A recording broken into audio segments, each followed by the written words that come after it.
சரி, நாம இப்போ கடைசி கட்டத்துக்கு வந்துட்டோம். இவ்ளோ நேரம் நாம ரூல்ஸ், கண்டிஷன்ஸ்னு பார்த்தோம்.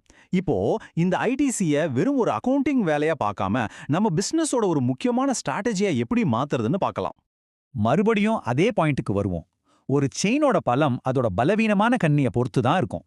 உங்க டாக்ஸ் செயின்ல அந்த பலவீனமான கண்ணி யாரு? உங்க சப்ளையரா?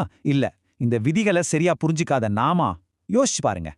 உங்க ஐடிசியை காப்பாத்திக்க நீங்க செய்ய வேண்டிய சில முக்கியமான விஷயங்கள் இதோ. சப்ளையரை செலக்ட் பண்றதுக்கு முன்னாடி அவங்க ஜிஎஸ்டி ஹிஸ்டரியை செக் பண்ணுங்க. அவங்களுக்கு கரெக்ட் டைம்ல பேமெண்ட் பண்ணுங்க. அப்போதான் அந்த 180 நாள் பிரச்சனை வராது.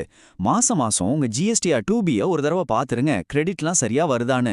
முக்கியமா எந்த பெரிய பிசினஸ் முடிவு எடுத்தாலும் இதனால ஐடிசிக்கு என்ன பாதிப்பு வரும்னு யோசிச்சு முடிவெடுங்க. ஒரு நல்ல சப்ளையருங்கிறது கம்மி விலைக்கு பொருள் தர்றவர் மட்டும் இல்ல, நம்ம பணத்தை பாதுகாக்கிறவரும் கூட. இந்த உரையாடல ஒரு முக்கியமான கேள்வியோட நான் முடிக்கிறேன். உங்க சப்ளையர் நெட்வொர்க்கை நீங்க ஒரு சொத்தா பாக்குறீங்களா இல்ல ஒரு சுமையா பாக்குறீங்களா? அவங்க உங்க டாக்ஸ் செயினை பலப்படுத்துறாங்களா இல்ல பலவீனப்படுத்துறாங்களா? இதுக்கு நீங்க கண்டுபிடிக்கிற பதிலில் தான் உங்க பிசினஸோட நிதி ஆரோக்கியமே அடங்கியிருக்கு. யோசிச்சு பாருங்க.